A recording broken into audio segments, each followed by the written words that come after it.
교육국에서 다음 세대의 부흥을 희망하는 모든 교사들과 성도들의 영적인 회복과 성장을 위해 2022년 교사 리터치 다시 복음으로를 진행합니다.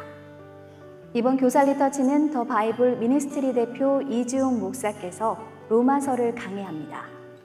8월 29일 첫째 날은 로마서 1장 1절 이 복음은, 8월 30일 둘째 날은 로마서 3장 21절 그러나 이제는, 8월 31일 셋째 날은 로마서 12장 1, 2절 그러므로 형제들아 라는 제목으로 말씀을 전합니다.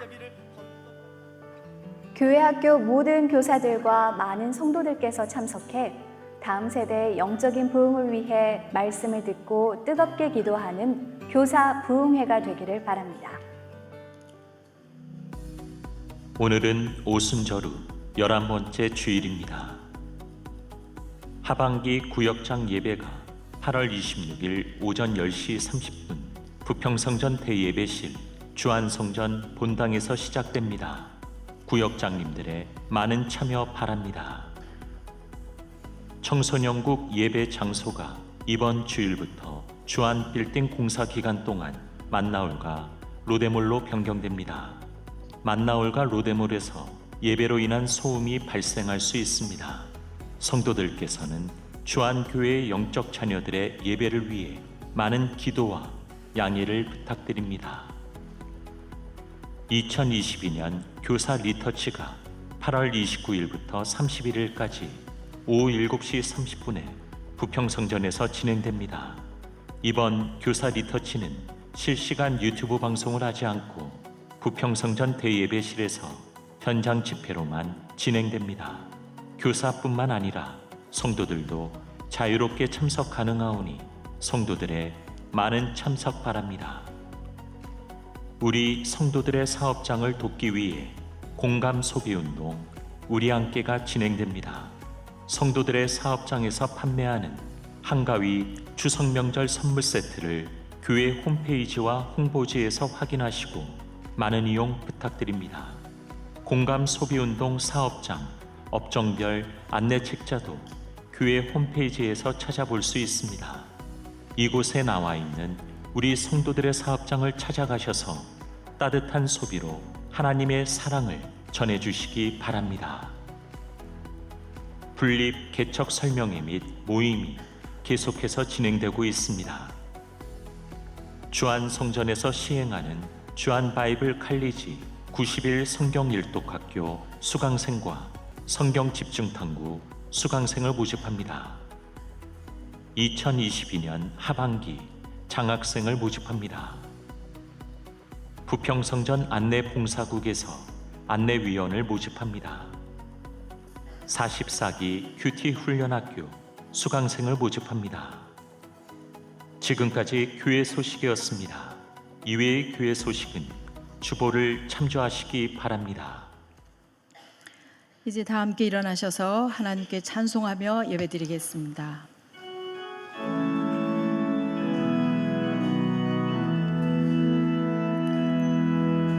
왕의 지성소에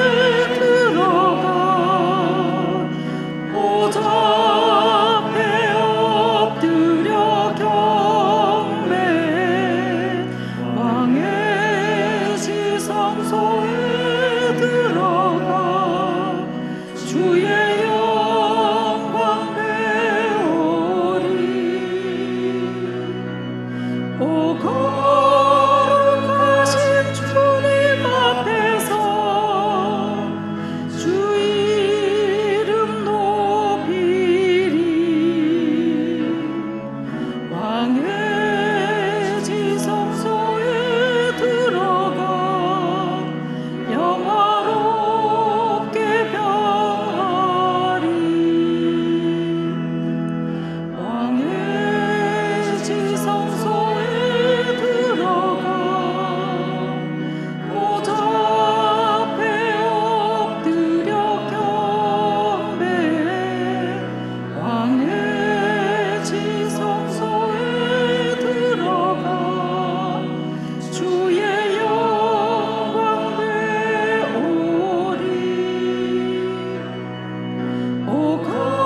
믿음이 없이는 하나님을 기쁘시게 하지 못하나니 하나님께 나아가는 자는 반드시 그가 계신 것과 또한 그가 자기를 찾는 자들에게 상 주시는 이심을 믿어야 할지니라. 하나님은 영이시니 예배하는 자가 영과 진리로 예배할지니라. 아멘.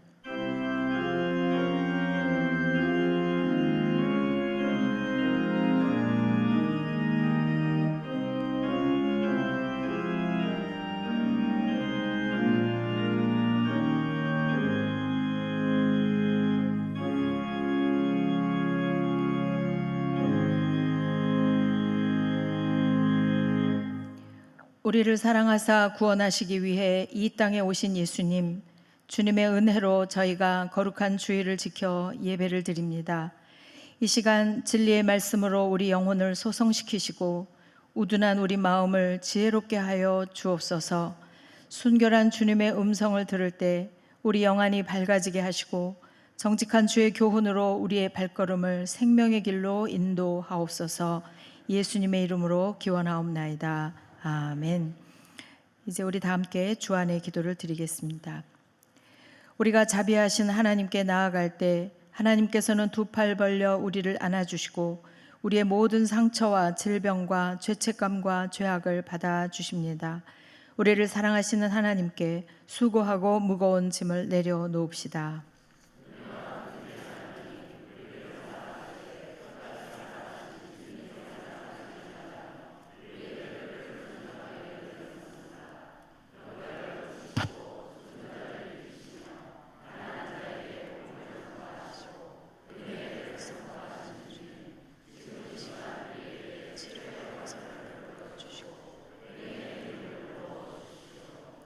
복음을 들으십시오.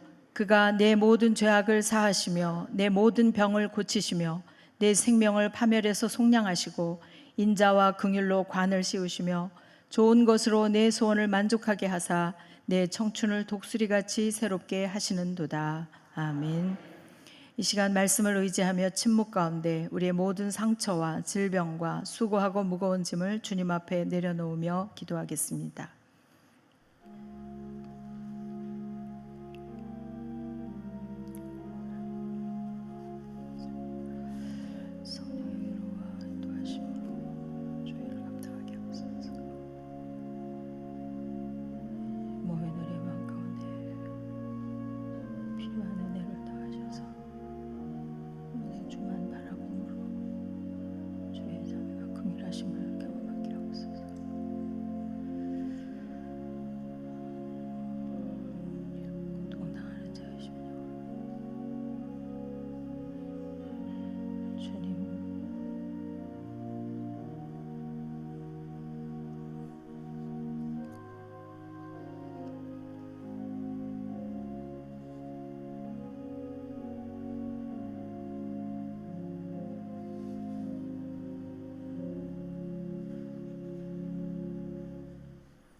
여기 우리에게 주시는 하나님의 위로의 말씀이 있습니다. 그러나 주여, 주는 긍휼히 여기시며 은혜를 베푸시며 노하기를 더디하시며 인자와 진실이 풍성하신 하나님이시오니 내게로 돌이키사 내게 은혜를 베푸소서. 아멘. 이제 다 함께 자리에 앉으셔서 계속 기도하겠습니다. 오늘도 우리를 위해 일하시는 하나님, 이 시간 주님을 바라보며 전능자의 날개 그늘 아래서 하늘의 평안과 기쁨을 누리기를 소망합니다. 비록 우리의 현실은 녹록지 않고 여전히 해결되지 않은 문제들 투성이일지라도, 절망적인 상황이 산 같아서 내 힘으로 어떻게 할 수 없을 것만 같을지라도, 부활의 주님이 살아계시고 주님의 사랑이 여전히 우리와 함께하기에 인간의 절망이 곧 하나님의 희망으로 되는 은혜를 누리게 하여 주옵소서. 우리 주님은 우리의 연약함을 아시는 분이심을 믿사오니 이 시간 우리를 붙잡아 주시옵소서. 우리의 중심을 보시는 하나님, 믿음이 없어 무너진 우리의 삶에 주의 믿음을 더하여 주시옵소서. 우리의 삶을 통해 하나님의 나라를 세워갈 수 있도록 오늘 예배 가운데 우리와 함께하여 주옵소서.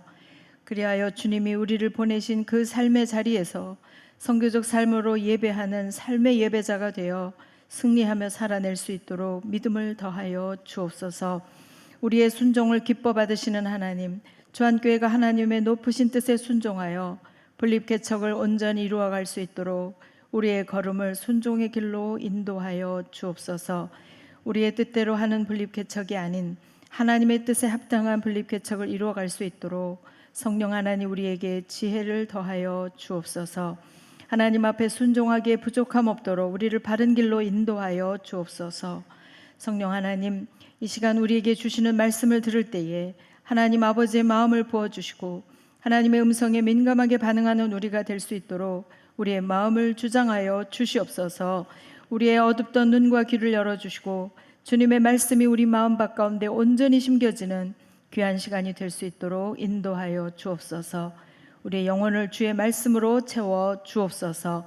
감사하오며 이 모든 말씀 예수 그리스도 이름으로 기도 올려드립니다. 아멘.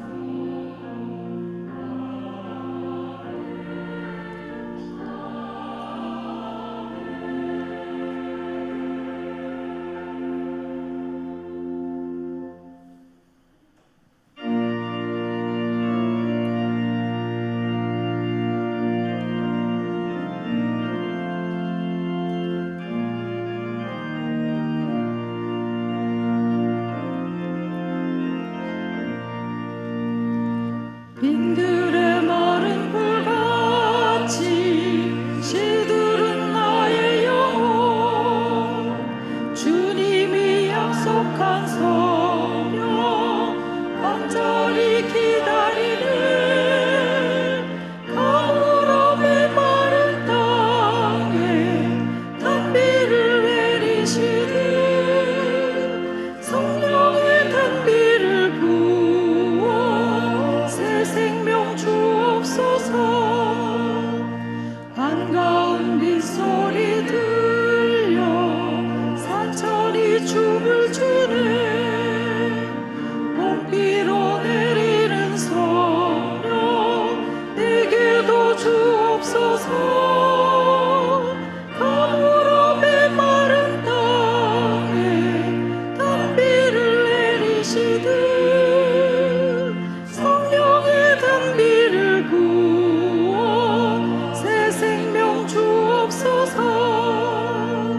절 따라 우로를 내려 초목이 무성하니 갈급한 내 심령 위에 성령을 부소서. 가물음의 마른 땅에 단비를 내리시듯 성령의 단비를 부어 새 생명 주옵소서. 참되신 사랑의 언약 먹일 수 있사오랴. 오늘의 흡족한 은혜 주실 줄 믿습니다. 가물음의 마른 땅에 단비를 내리시듯 성령의 단비를 부어 새 생명 주옵소서.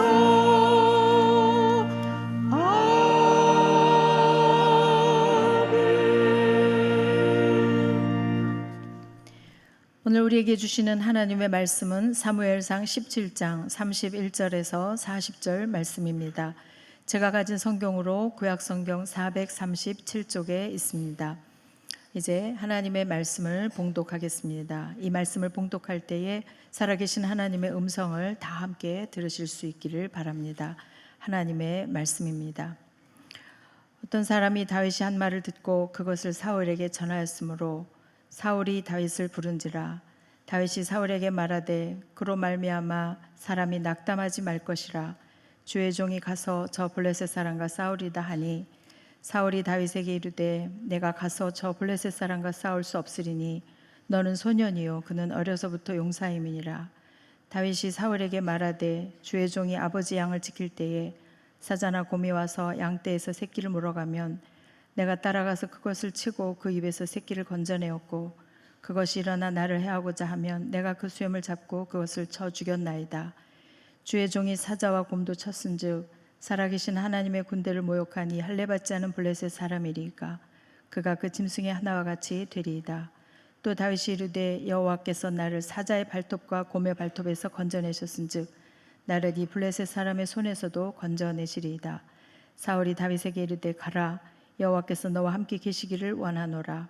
이에 사울이 자기 군봇을 다윗에게 입히고 노투구를 그의 머리에 씌우고 또 그에게 갑옷을 입히매 다윗이 칼을 군복 위에 차고는 익숙하지 못하므로 시험적으로 걸어보다가 사울에게 말하되 익숙하지 못하니 이것을 입고 가지 못하겠나이다 하고 곧 벗고 손에 막대기를 가지고 시내에서 매끄러운 돌 5을 골라서 자기 목자의 제구 곧 주머니에 넣고 손에 물매를 가지고 블레셋 사람에게로 나아가니라. 아멘.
아멘. 마하나임 찬양대의 찬양을 하나님께서 기뻐하시고 영광 받으셨으리라 믿습니다. 찬양의 가사처럼 어느 곳에 가든지 요동하지 않는 하나님을 확신하는 믿음을 갖춘 우리가 되었으면 좋겠습니다. 여러분들을 환영하고 축복합니다. 여러분들 한 분 한 분이 너무 귀한 것 같습니다. 말씀을 위해 기도하기 전에 주안성전이기 때문에 주안성전을 위한 광고를 한 두 가지만 하겠습니다. 주보를 보시면 아시겠지만 90일 성경 1도학교가 9월 1일부터 우리 한용희 목사님께서 강사로 하시면서 시작됩니다. 원래 이 홈페이지에 가서 신청을 하셔야 되는데 그것이 좀 어려운 분들을 위해서 이번 주일 그리고 다음 주일날 2부, 3부 예배 전후로 아래 1층에서 이 수기로 이렇게 신청을 받습니다. 많은 분들이 참여하셔서 성경을 일독하실 수 있으셨으면 좋겠습니다. 그리고 9월 20일부터 그 주간부터 약 10주 정도 또한 바이블 칼리지 성경 집중 탐구가 시작됩니다. 모든 분들이 다 오셔도 되고 더 중요한 것은 성경 집중 탐구는 수강료가 없습니다. 네, 여러분 다 오셔서 말씀을 더 깊이 함께 나누고 또 말씀을 묵상했으면 좋겠습니다. 말씀을 위해 함께 기도하겠습니다. 살아계신 하나님, 거룩하고 복된 주일날 말씀을 나눌 수 있도록 기회 주심에 감사를 드립니다. 부족한 종으로 인해 복음의 영광이 가려지지 않도록 이 시간 십자가의 은혜로 덮어 주시옵소서. 성령님 충만히 임재하여 주셔서 말씀이 위로와 힘이 되며 우리에게 찔림이 되게 하여 주시옵소서. 전하는 자와 듣는 자 모두 성령 안에 하나가 되어 하나님의 영광만이 드러나며 예비하신 풍성한 은혜를 받아 누리는 우리 모두가 되게 역사하여 주시옵소서. 이 모든 말씀 우리 구주 예수 그리스도의 이름으로 기도드립니다. 아멘. 우리 옆에 계신 분들과 함께 인사했으면 좋겠습니다. 주님만 기대합시다. 네, 앞과 뒤에 계신 분들도 한번 인사하겠습니다. 주님만 기대합시다. 네, 오직 주님만 기대하는 그 은혜만 기대하는 이 시간이 되길 주님의 이름으로 축원합니다. 얼마 전에 제 아들과 딸이 다 유치원 어린이집이 방학이었습니다. 그래서 저도 휴가를 받아서 아이들과 즐거운 시간을 보냈는데 어느 날 갑자기 아들이 저를 이렇게 지그시 보더니, 제 아들이 5살인데요, 저를 이렇게 지그시 보더니 저에게 이렇게 얘기하는 겁니다. 아빠, 눈 좀 크게 뜨고 다녀요. 그 얘기를 듣고 아니 벙벙해서 아들이 원하는 대로 쌍꺼풀이 이렇게 지낼 만큼 이렇게 눈을 크게 뜨고, 어떻게 이렇게 크게 뜰까? 그랬더니 아들이 네, 그렇게 크게 뜨고 다녀요. 그래서 아빠가 못생겨서 그러나 약간 서운한 마음과 약간 화가 올라와서 아이에게 이렇게 얘기했습니다. 아빠 지금까지 이렇게 살았어. 앞으로도 이렇게 살 거야. 그리고 나서 며칠 뒤에 제가 다시 눈을 크게 뜨고 아들에게 물었습니다. 지금도 아빠가 눈을 크게 이렇게 떴으면 좋겠어? 그랬더니 아들이 네, 아빠 그렇게 눈을 크게 떴으면 좋겠어요. 그래서 그 이유를 물어봤습니다. 왜 눈을 크게 떴으면 좋겠어? 그러자 아들이 이렇게 대답했습니다. 아빠가 눈을 크게 떠서 작은 것도 잘 볼 수 있고 운전도 조심해서 잘하고 밥 먹을 때도 잘 먹었으면 좋겠습니다. 그래서 눈을 크게 떴으면 좋겠어요. 아들은 저를 위해서 그렇게 얘기했던 건데, 어른의 잘못된 생각으로, 왜곡된 생각으로 이 아이를 그렇게 치부했다라는 생각에 참 부끄러웠습니다. 그리고 그 아들이 태어날 때가 생각이 났습니다. 돌이켜서 기억해보니 이 아이가 태어날 때쯤 이 아이가 건강하게만 태어나고 튼튼하게만 자라면 내가 할 수 있는 한 모든 것들을 다 해주고 싶다라는 생각이 좀 들었습니다. 그리고 그 기억이 떠올리면서 비록 지금까지는 이렇게 살았어도 아들이 원한다는데 눈을 어떻게든 크게 떠보고 다녀야 되겠다. 요즘에 열심히 눈을 크게 뜨는 연습을 합니다. 어떻게 눈이 좀 커진 것 같나요? 네. 그런데 우리가 삶을 살다 보면 때때로 어떠한 기억을 돌이켜 기억하고 추억할 때가 있다라는 사실입니다. 오늘 본문의 말씀에 등장하고 있는 다윗도 마찬가지입니다. 삶을 살다가 어떤 상황을 마주하게 되었습니다. 그리고 그 상황을 마주했을 때 어떠한 그 기억을 돌이켜서 기억하기 시작합니다. 그리고 그 기억을 곱씹어 보더니 자신의 확고한 믿음의 결단과 고백을 그가 했다라는 것입니다. 우리가 함께 읽은 이 사무엘상 17장의 말씀은 교회를 다니지 않는 분들이라도 한 번쯤은 들을 법한 다윗과 골리앗의 이야기입니다. 너무나 잘 알고 있는 말씀이죠.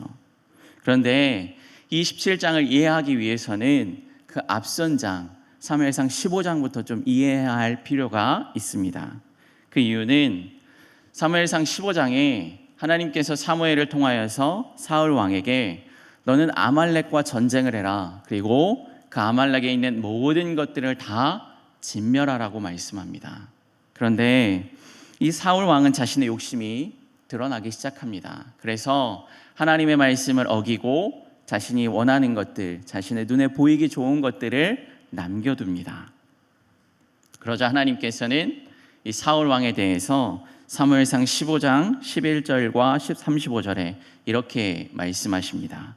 내가 사울을 이스라엘 왕으로 세운 것을 후회한다.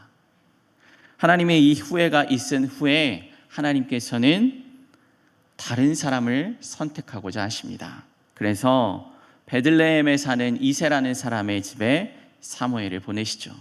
그리고 이 사무엘에게 말씀하십니다. 이 집안에 있는 사람 가운데 아들 가운데 왕으로 기름을 부어라. 첫째 아들이 왔을 때 사무엘이 보고 와, 하나님께서 정말 선택할 만한 사람이구나, 그렇게 생각하고 이 사람에게 기름을 부을까요? 라고 얘기했을 때 하나님이 정확하게 이렇게 말씀하십니다. 사람은 외모를 보거니와 나 여호와는 중심을 보느니라. 그래서 그렇게 중심을 보신 그 하나님께서 이새의 막내 아들 다윗을 선택하시고 기름을 부으십니다. 그 이후에 다윗은 하나님의 영에 크게 감동되고 그렇게 하나님과 함께하는 여정을 시작하게 됩니다.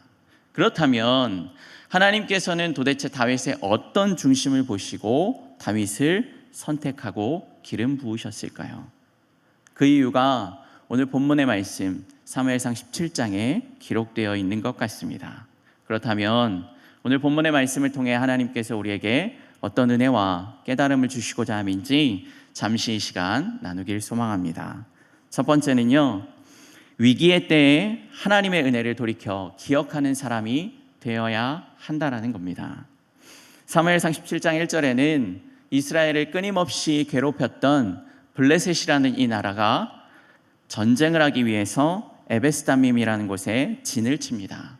그리고 이에 대항해서 이스라엘도 사울 왕을 중심으로 엘라 골짜기에 진을 칩니다. 이렇게 진을 치고 대치하고 있으면서 전쟁을 준비합니다. 그런데 이 블레셋이라는 진영에서 우리가 아는 것처럼 싸움을 도두는 자 골리앗이 나타납니다. 그리고 하나님과 하나님의 백성들을 모욕하기 시작합니다. 그 모욕하는 것을 들었을 때 이 이스라엘 백성들, 하나님의 선민들은 그 얘기를 듣고 어땠을까요? 우리가 읽진 않았지만 11절에 보면 이렇게 말씀하고 있습니다. 사울과 온 이스라엘이 블레셋 사람의 이 말을 듣고 놀라 크게 두려워하니라. 그들은 두려움에 사로잡히기 시작했습니다. 24절에도 보면 이스라엘 모든 사람이 그 사람을 보고 심히 두려워하여 그 앞에서 도망하며 라고 말씀하고 있습니다. 즉 왕이든 장관이든 장군이든 병사든 할 것 없이 모두가 다 두려움에 휩싸였다라는 사실입니다. 그런데 이 전쟁의 때, 이 위기의 때, 모두가 두려움에 쌓인 이 때에 하나님을 기억하는 사람이 단 한 명도 없었다라는 사실이죠. 전에는 전쟁을 하러 나가려면 제사를 드렸습니다. 하나님께 먼저 예배를 하고 출정했습니다. 아니면 하나님의 사람 사무엘에게 하나님이 어떻게 생각하시는지 말씀을 여쭤보기도 하고 조언을 들었습니다. 그래서 위기의 때마다 하나님의 인도하심을 받아서 그들이 생활하고 출정했습니다. 그런데 이 위기의 때에 하나님을 기억하는 사람이 단 한 명도 없었다라는 사실입니다. 우리의 삶도 마찬가지 아닙니까? 때로는 인생의 고난과 위기와 환란이 찾아왔을 때 우리는 분명히 하나님을 기억해야 하는데 하나님보다 더 나은 것, 이 문제를 해결해 줄 그 어떤 사람, 그 어떤 능력이 있는 누군가를 기억하게 된다라는 사실입니다. 우리는 내 방법과 내 생각, 내 것을 가지고 위기를 마주하고 있습니까? 아니면 하나님의 은혜를 기억하고 계십니까? 다윗이 싸우러 나가려고 하자 그 얘기를 들은 사울이 다윗을 불러서 이렇게 얘기합니다. 네가 가서 저 블레셋 사람과 싸울 수가 없다. 왜냐하면 너는 소년이고 저 사람은 소년일 때부터 용사였다. 아주 큰 용사였기 때문에 너는 싸울 수가 없다. 왜 그렇습니까? 인간의 생각과 방법, 능력 이것을 가지고 계산해 보니까 답이 나오지 않기 때문입니다. 아무리 생각해봐도 절대 이길 수 없다. 이것이 지배적인 생각이었습니다. 하나님은 온데간데 없고 어떻게 하면 저 사람을 물리치는 사람이 있을까? 그 사람에게 내가 많은 재화와 보물을 줄 텐데 아무도 없구나 하는 그때에 얼토당토하는 10대의 소년이 와서 싸우겠다라고 하니 너 안 돼 라고 얘기하는 것입니다. 그럼에도 불구하고 이 다윗은 어떻게 얘기합니까? 제가 끝까지 싸울 수 있습니다 라고 고백했다라는 것이죠. 그래서 그렇게 믿음의 고백을 하는 이 다윗에게 사울이 그래 너 인정해 줄게 너 대단하구나 라고 했던 그 얘기가 37절 끝에 이렇게 말씀하고 있습니다. 가라 여호와께서 너와 함께 계시기를 원하노라. 다윗의 이 믿음을 인정해 주었습니다. 그런데 여기서 중요한 것이 무엇입니까? 사울은 여전히 하나님을 기억하지 않고 인간의 생각과 방법으로 그를 대했다라는 것입니다. 어떻게 알 수 있을까요? 38절에 보면 하나님을 향한 다윗의 이 신앙 고백을 들었음에도 불구하고 출전하는 다윗에게 그가 했던 준비는 내가 열심히 기도하마 내가 어떻게든 하나님의 도우심을 구하겠다 이렇게 기도하지 않고 말하지 않고 군복과 노투구 갑옷 그리고 칼 이 인간적인 것들로 그를 치장해 주기 시작했다라는 것입니다. 인간의 능력 범위 안에서 내 생각 안에서 사울 왕은 끝까지 하나님을 기억하지 못했습니다. 신약 성경에도 보면 이런 비슷한 유형의 사건이 일어납니다. 우리가 잘 알고 있는 마가복음 6장의 말씀입니다. 마가복음 6장에는 우리가 알고 있는 대로 오병이어의 기적이 기록되어 있습니다. 하나님께서는 이 엄청난 기적을 베풀어 주시고 그 뒤에 어떻게 하십니까? 제자들을 빨리 재촉하십니다. 그래서 밤바다로 보내시면서 저 건너편으로 건너가라 라고 말씀하시죠. 그런데 밤바다여서 그런지 이 제자들이 풍랑을 만납니다. 풍랑을 만나니까 어떻게 합니까? 어부였던 그때를 돌이켜보며 열심히 수고하며 노를 졌습니다.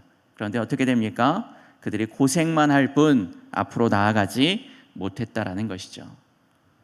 예수님께서 제자들의 이 힘겹게 노를 젓는 것을 아시고 물 위를 걸어 제자들 곁으로 가십니다.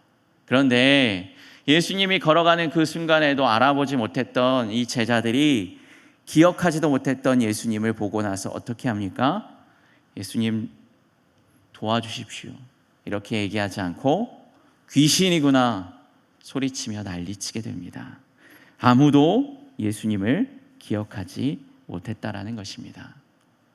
그런데 중요한 것은 마가복음 6장 전에 마가복음 4장에 이미 예수님이 바람과 바다를 잔잔하게 하셨습니다. 그 능력을 경험한 그 사람들이 은혜를 돌이켜 기억하지 못하고 오히려 예수님을 왜곡시키고 잘못 생각하고 있다라는 사실입니다. 주안의 성도 여러분, 위기를 마주했을 때, 인생의 고난이 찾아왔을 때 내 기억과 내 방법, 내 능력을 기억해내려고 애쓰지 마십시오. 오히려 하나님의 그 은혜를 먼저 돌이켜 기억할 수 있었으면 좋겠습니다.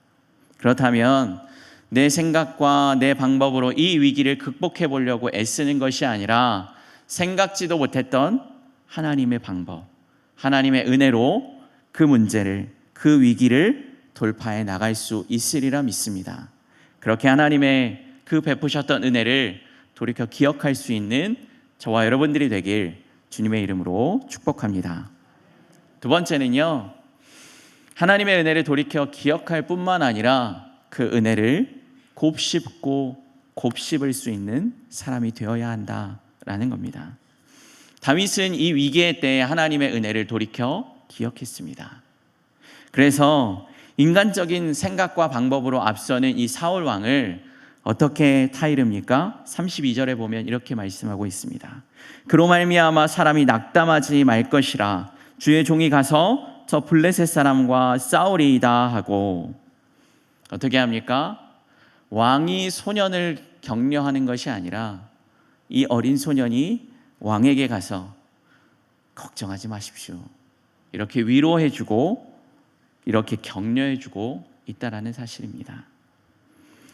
이 위기의 때 하나님의 은혜를 돌이켰던 이 다윗은 그렇게 왕을 격려하고 사람들의 용기가 되어 주었습니다. 그런데 이 다윗은 하나님의 이 은혜를 돌이켜 기억하고 끝난 사람은 아니었습니다.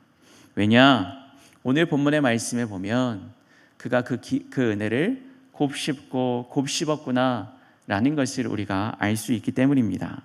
다윗은 은혜를 돌이켜 기억하는 것으로 끝나지 않고 그 은혜를 곱씹고 곱씹는 사람이었습니다. 그리고 하나님은 그의 이렇게 곱씹는 이 중심을 보셨던 것 같습니다. 곱씹다라는 이 단어를 국어사전에 찾아보면 거듭하여 씹다, 말이나 생각을 곰곰이 되풀이하다라고 기록되어 있습니다. 다윗은 하나님의 은혜를 돌이켜 기억할 뿐만 아니라 평소에 이 하나님의 은혜를 늘 곰곰이 생각했던 사람입니다.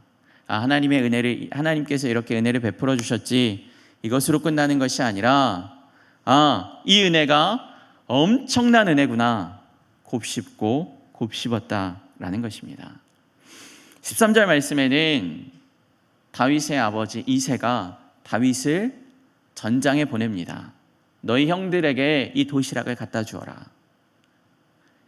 왜 그렇습니까? 형 중에 3명이 이 전쟁에 출전했기 때문입니다. 그 3명은 20살이 넘었다라는 얘기죠. 엘리압과 아비나답, 삼마였습니다. 이 3명만 20살이 넘었다. 그래서 전쟁에 출전했다. 그렇다면 그 나머지의 동생들은 20살이 아직 되지 않았다라는 얘기입니다. 그러면 다윗 또한 10대의 어린 소년이었습니다. 그런데 이 10대 어린 소년이 34절과 35절에 보면 무엇이라고 고백합니까? 아버지의 양을 지킬 때에 사자와 곰과 싸웠다라고 고백합니다.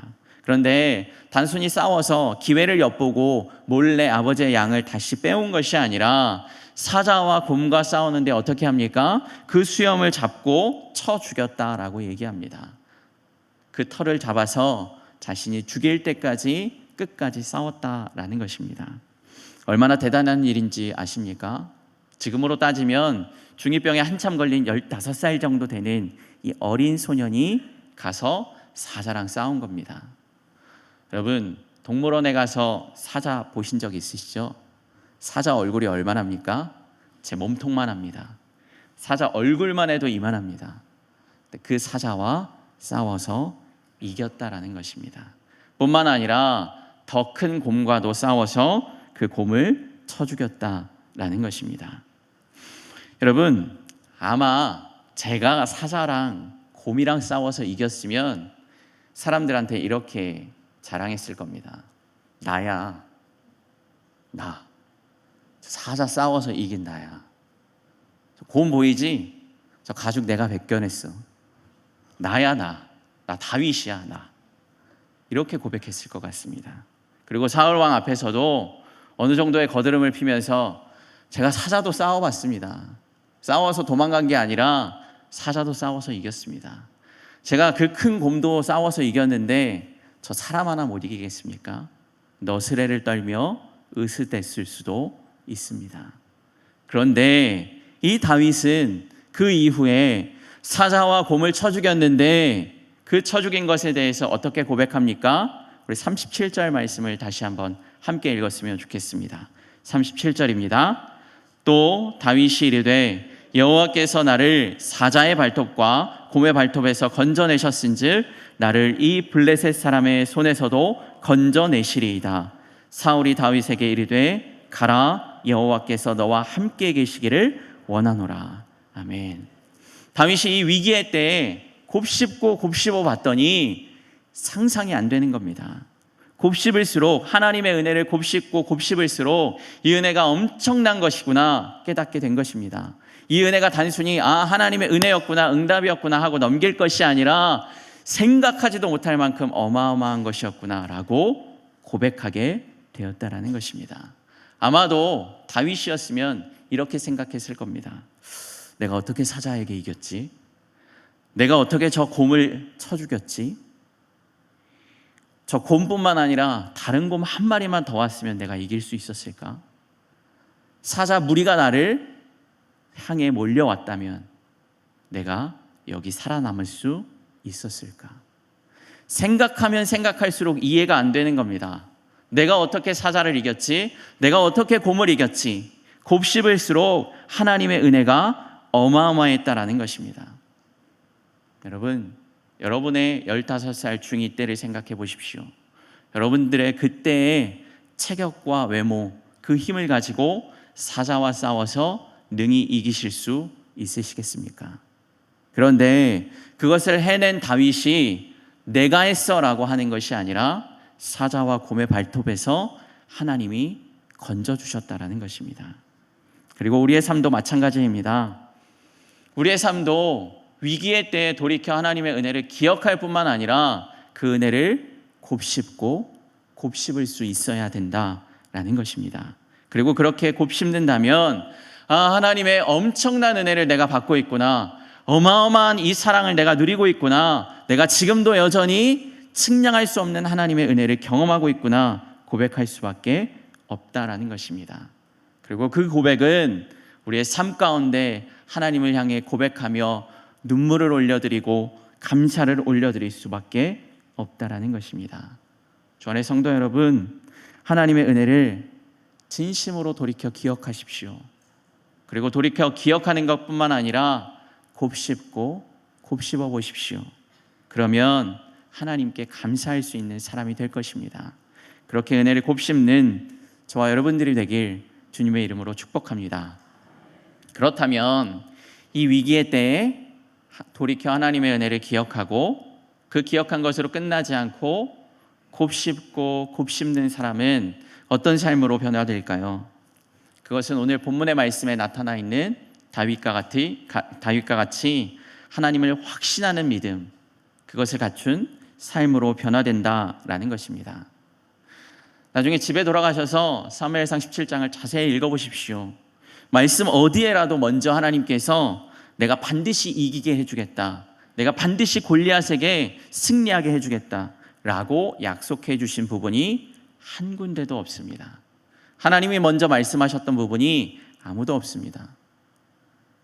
무엇이 있습니까? 단 하나, 다윗의 확신하는 믿음의 고백뿐이 없었다라는 것입니다. 하나님께서 반드시 승리하겠다 약속도 없었고, 비장의 카드나 어떤 신의 한 수, 흔히 요즘 사람들이 얘기하는 필살기와 같은 그 어떤 것도 해주겠다라고 하나님 말씀하신 적이 없습니다. 그리고 이 다윗은 인간의 능력과 방법, 칼도 군복도 노트구도 갑옷마저도 다 내려놓습니다. 그리고 어떻게 합니까?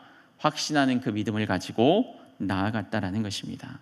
그리고 나중에 그 뒤에 말씀을 읽어보신 분들은 아시겠지만, 골리앗 앞에 당당하게 서서 너는 칼과 단창으로 내게 나오지만 나는 만군의 여호와의 이름으로 너에게 나아간다, 이렇게 고백하고 있다라는 것입니다. 사자와 곰의 발톱에서 건져주신 그 은혜를 위기의 때에 돌이켜서 기억하고 곱씹고 곱씹어 보니 저 골리앗의 저 문제는 아무것도 문제가 되지 않는다라는 사실입니다. 그리고 그렇게 하나님의 그 영광과 하나님의 사역을 드러내게 되었다라는 것입니다. 여러분 한번 생각해 보십시오. 그렇게 확신하는 다윗이 있는데 어찌 하나님이 일하시지 않으실 수 있겠습니까? 주 안의 성도 여러분, 우리의 삶도 마찬가지입니다. 우리가 우리의 인생 가운데 위기가 찾아오고 고난이 찾아오고 어려운 일이 우리의 삶에 닥쳤을 때 하나님의 그 은혜를 돌이켜 기억하십시오. 그리고 그 은혜를 곱씹어보고 곱씹어 보면 결국 우리는 하나님을 향한 확신이 있는 믿음 가진 사람이 될 것입니다. 그래서 어떤 거센 위기가 와도 어떤 풍파가 와도 하나님을 확신할 수 있는 그런 믿음 갖는 저와 여러분들이 되길 주님의 이름으로 축복합니다. 제가 말씀을 나눌 때마다 제 얘기를 잠깐씩 하죠. 오늘도 좀 제 얘기를 하려고 합니다. 제가 제 얘기를 할 때마다 두 가지의 조심스러운 마음이 있습니다. 첫 번째는 저건 목사님이니까 하나님 저렇게 역사하셨나 보다 라고 생각할 수도 있겠다라는 생각입니다. 그런데 부족한 제 삶에 역사하신 하나님께서 여러분 한 분 한 분의 하나님이 되신다라는 것입니다. 그리고 그 한 분 한 분의 하나님이 동일하게 더 크게 여러분들의 삶 가운데 역사하실 것입니다.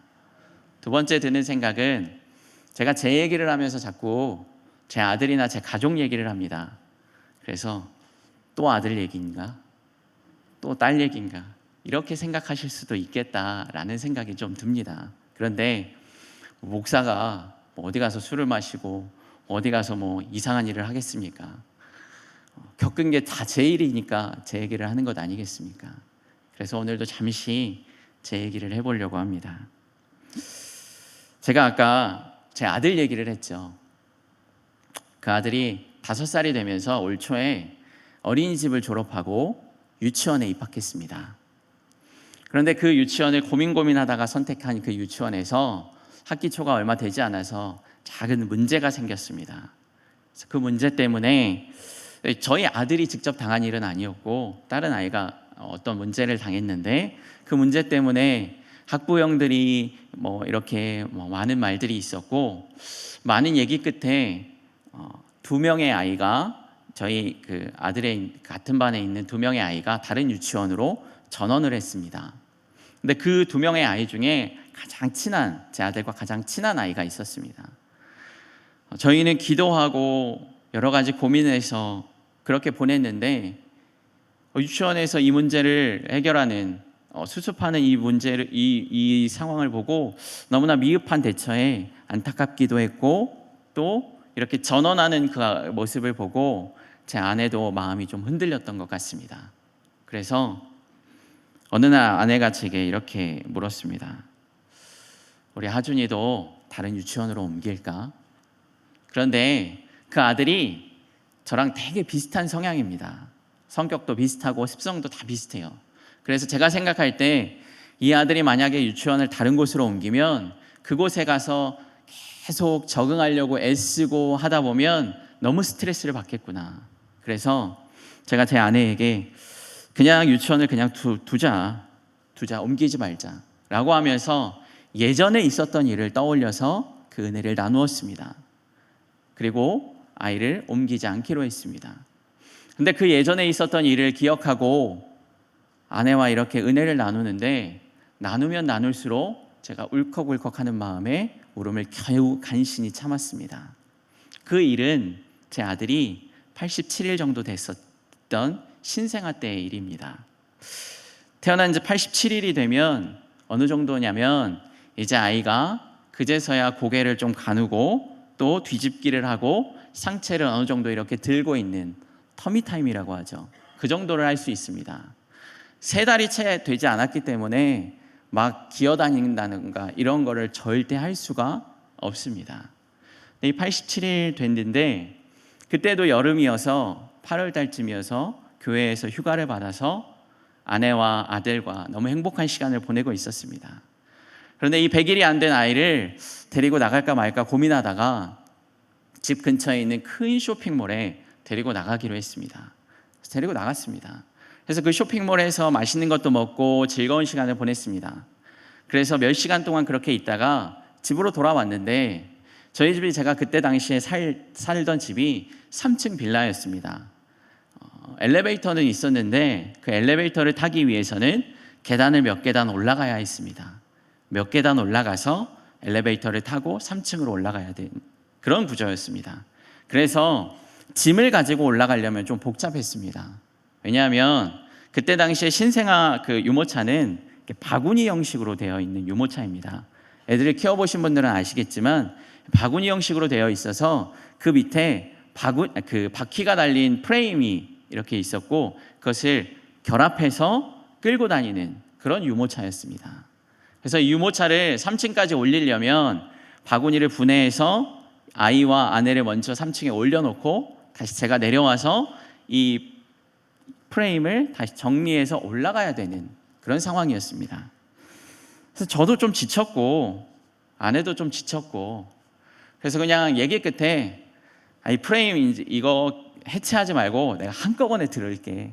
한꺼번에 들어서 엘리베이터 앞까지만 가면 되니까 그렇게 가자. 그래서 제가 이렇게 들기로 하고 아내도 그렇게 동의하고 아내한테 먼저 엘리베이터를 잡으라고 하고 이렇게 유모차를 들고 계단을 올라와서 엘리베이터 앞에 내렸습니다. 어떻게 됐을까요?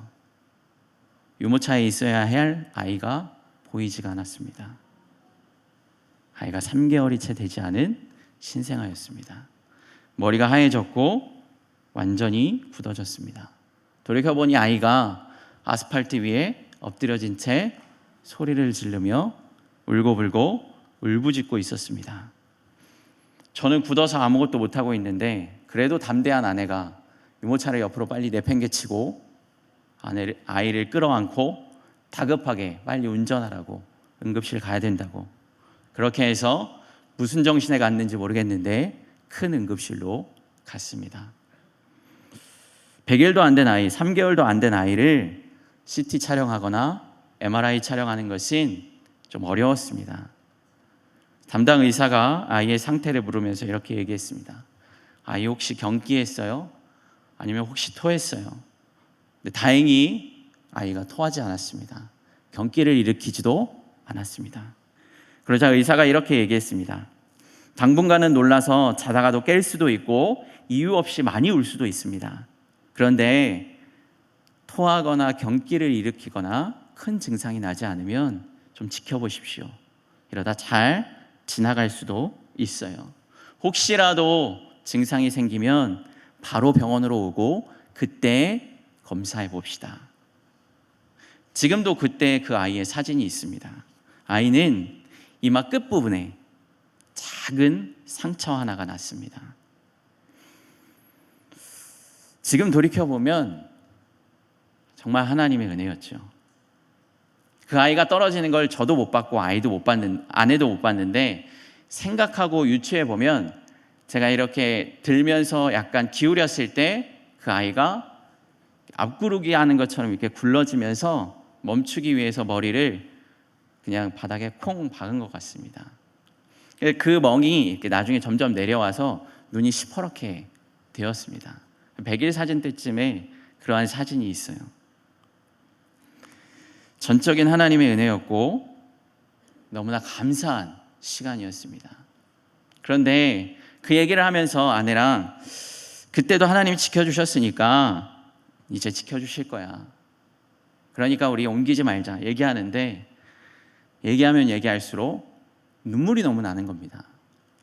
왜 그랬을까요? 왜 그랬을까요? 여러분 한번 생각해 보십시오. 제 아들을 보호해 주신 그 하나님의 은혜를 곱씹으면 곱씹을수록 이 아들을 하나님이 보호해 주신 게 아니라 나를 보호해 주셨구나 이런 생각이 들었습니다. 여러분 만약에 그 아이가 떨어져서 목이라도 다쳤다.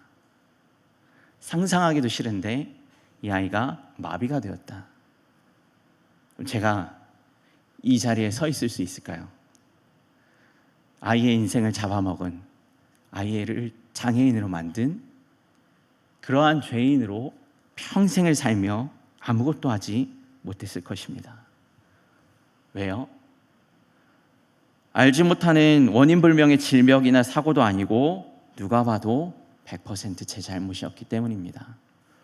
하나님은 그 아이를 구해주신 것이 아니라 제 인생을 구해주셨던 것입니다. 그것을 돌이켜보니 곱씹고 곱씹어보니 우와 하나님이 나를 살려주셨구나. 하나님이 내게 은혜를 베풀어 주셨구나. 저는 아내와 대화 끝에 이렇게 고백했습니다. 그때 하준이를 건져주셨던 하나님께서 언제나 어디서나 하준이를 지켜주실 것이다.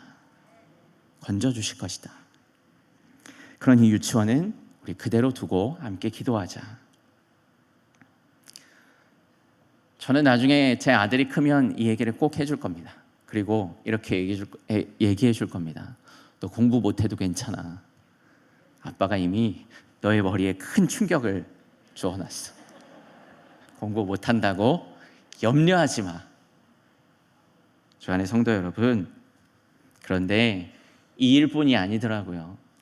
제 인생의 굽이굽이 발걸음 걸음마다 보니 하나님이 베풀어 주셨던 그 어마어마한 은혜가 측량할 수가 없었습니다. 유년 시절, 학창 시절, 대학 시절, 군대 시절 사역했던 그 순간순간마다 삶의 발자국을 보니까 정말 우와, 하나님 어떻게 이렇게 하셨지?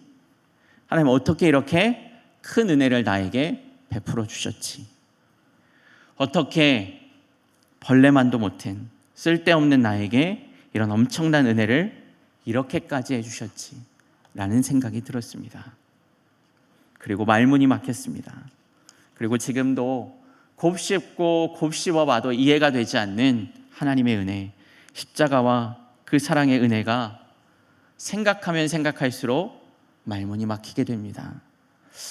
어떻게 나 같은 사람을 위해서, 어떻게 진노의 자녀, 죄를 끊임없이 생산해내가는 이 죄의 제조개와 같은, 죄의 장아찌와 같은 나에게 하나님이 이 큰 은혜를 지금도 베풀어 주고 계시지?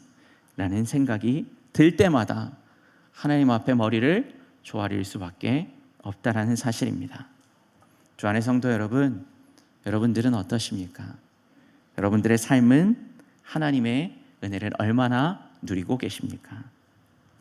오늘 예배를 마치시고 가셔서 한 주간 동안 그동안 여러분들의 인생을 돌이켜보며 하나님이 베풀어 주셨던 그 은혜를 기억하고 곱씹고 곱씹어 보십시오. 그렇다면 그때는 와, 하나님이 도와주셨다, 하나님이 응답해 주셨다, 감사하네 라고 넘길 수 있었던 그 일이 곱씹어 보니까 와, 이건 말이 안 되는구나, 이건 정말 말이 안 되는구나, 이렇게 어마어마한 하나님의 은혜를 경험할 수 있을 것입니다. 그 은혜를 마음껏 누릴 수 있는 저와 여러분들이 되길 주님의 이름으로 축원합니다. 이 은혜를 고백할 수밖에 없는 찬송가가 있습니다. 바로 찬송가 310장 아 하나님의 은혜로입니다. 아 하나님의 은혜로 이 쓸데없는 자, 이 벌레 같은 자 왜 구속하여 주는지, 왜 그 크신 은혜를 베풀어 주시는지 알 수가 없도다. 그러나 내가 믿고 의지함은 내 모든 형편 아시는 주님, 늘 보호해 주실 것을 나는 확실히 아네. 우리 믿음의 고백을 우리 1절만 반복해서 함께 찬양했으면 좋겠습니다. 찬양합시다.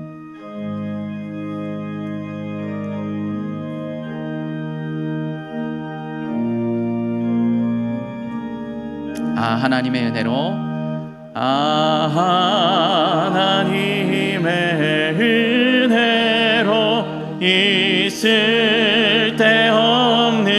자 왜 구속하여 주는지 난 알 수 없도다.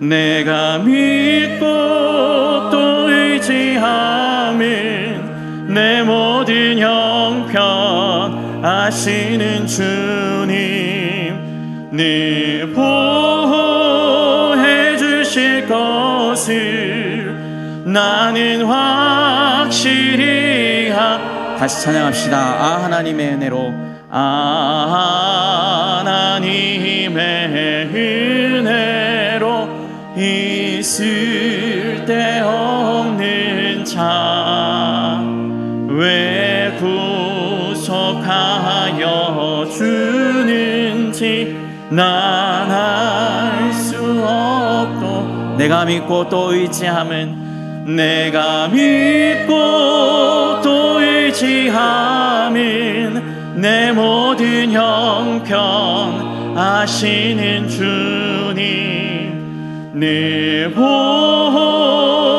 주실 것을 나는 확실히 한 번만 더 찬양합시다. 하나님의 은혜로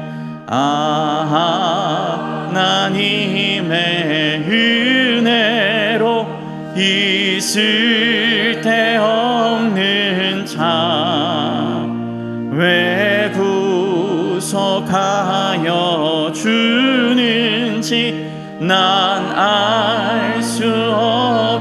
내가 믿고 또 의지함은 내가 믿고 또 의지함은 내 모든 형편 아시는 주님 늘 보호해 주실 것을 나는 확실히 우리 이 시간 함께 말씀을 기억하며 기도했으면 좋겠습니다.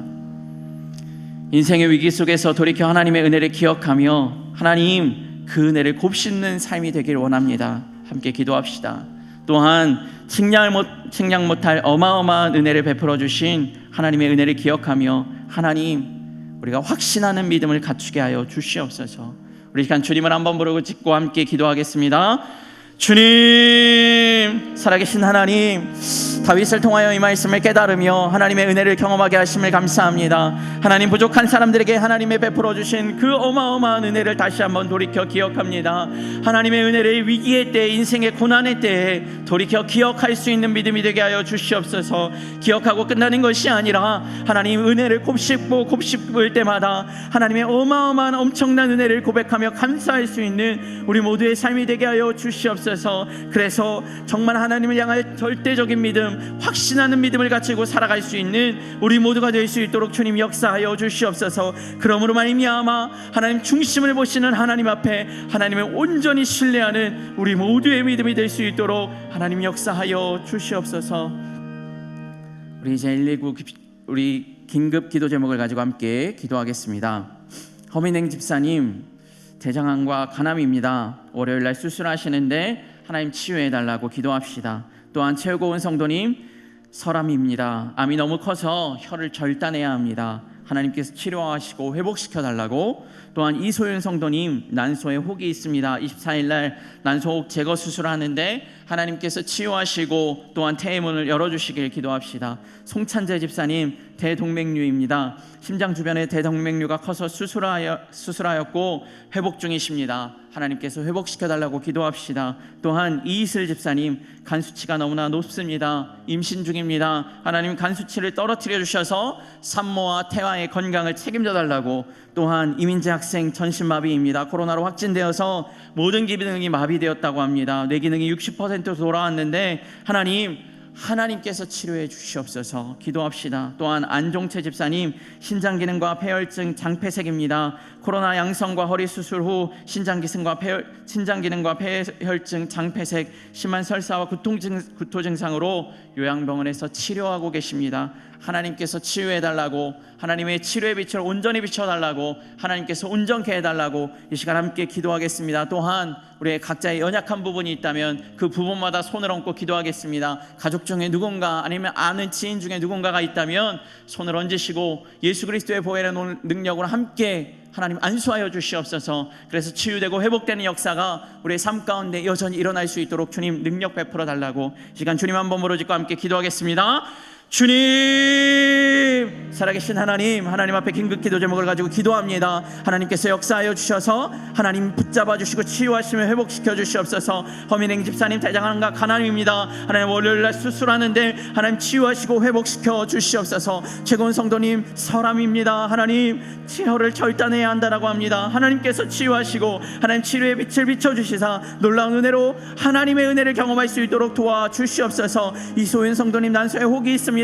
난소의 혹을 제거하는 수술을 받습니다. 하나님께서 하나님의 손으로 친히 수술하여 주시옵고 하나님 태의 문을 열어주셔서 하나님 천하보다 귀한 새 생명을 맛보고 누릴 수 있도록 주님 도와주시옵소서. 송찬재 집사님 대동맥류로 인하여서 수술하시고 회복 중에 계십니다. 하나님께 영광을 올려드릴 수 있도록 간증이 넘쳐나는 삶이 될 수 있도록 하나님 회복시켜 주시옵소서. 하나님 또한 이이슬 집사님 기억하여 주시옵고 하나님 임신 중에 있는데 간 수치가 떨어지지 않습니다. 하나님 간 수치를 떨어뜨려 주셔서 하나님 산모와 태와의 건강을 책임져 주시옵고 분산할 수 있도록 주님께서 지키시고 보호하여 주시옵소서. 이민재 학생 코로나로 인하여서 모든 기능이 마비되고 하나님 이제야 내 기능이 60%로 돌아왔습니다. 하나님 회복시켜 주셨어서 하나님 그래서 송아지가 뛰어감같이 하나님께서 온전히 회복시켜 주시사 하나님 하나님의 회복감을 경험할 수 있도록 주님 도와주시옵소서. 치료의 빛을 주님 비춰주셔서 하나님 믿음이 흔들리지 않고 끝까지 믿음을 기억하며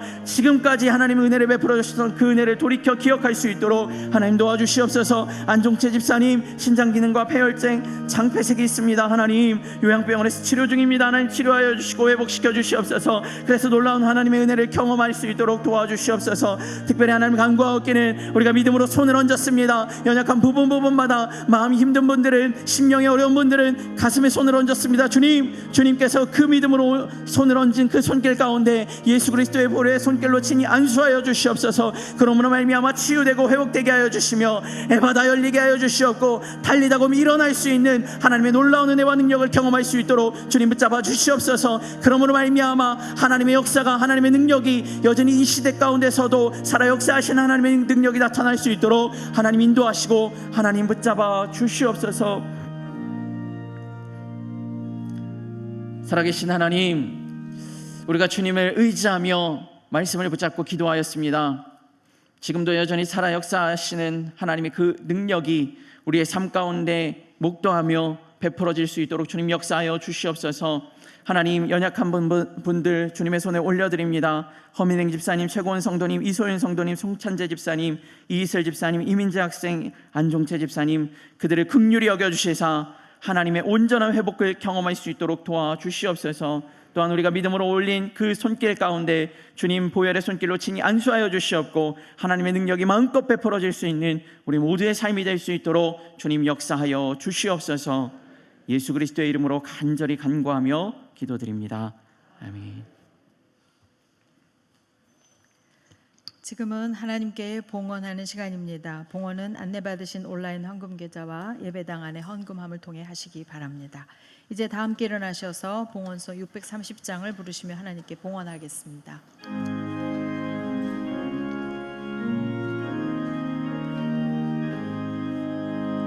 진리와 생명 되신 주 이 몸을 바치옵니다.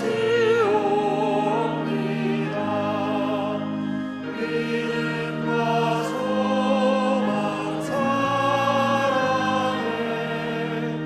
한 마음 되게 하소서.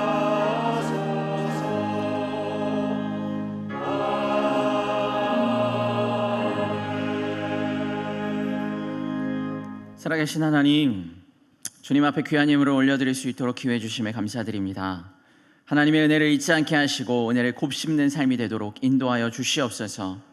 드린 예물을 주님께서 기쁘게 받아주시고 하나님의 때에 하나님의 능력으로 갚아 주시옵소서. 하나님의 풍성함을 경험하게 하시며 응답하시는 주님을 간증하는 삶이 되도록 마음껏 역사하여 주시옵소서. 또한 드리고 싶어도 드리지 못한 손길들도 있습니다. 너무 적게 드린 것 같아 송구한 마음을 품는 심령들도 있습니다.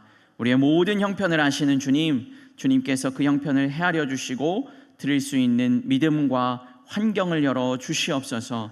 무엇보다 온전한 우리의 마음을 받아 주시옵소서. 이 모든 말씀 우리 구주 예수 그리스도의 이름으로 기도드립니다. 아멘.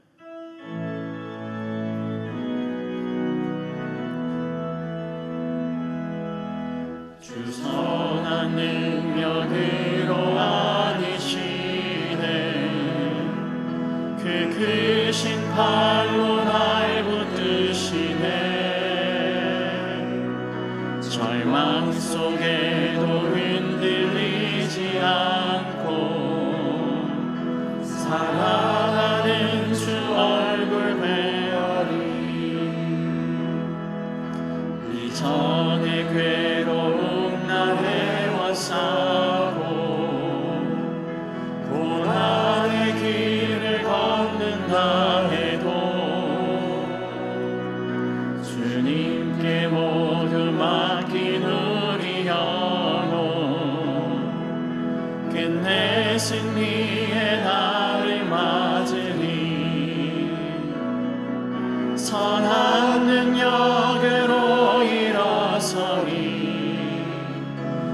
주만을 지하리 믿음으로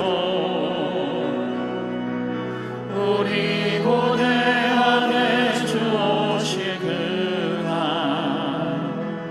영광의 새날을 맞이하리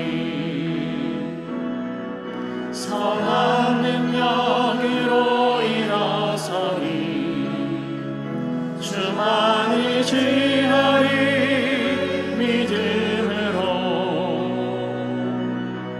우리 고대 안에 주 오실 그날 영광의 새날을 맞이하리.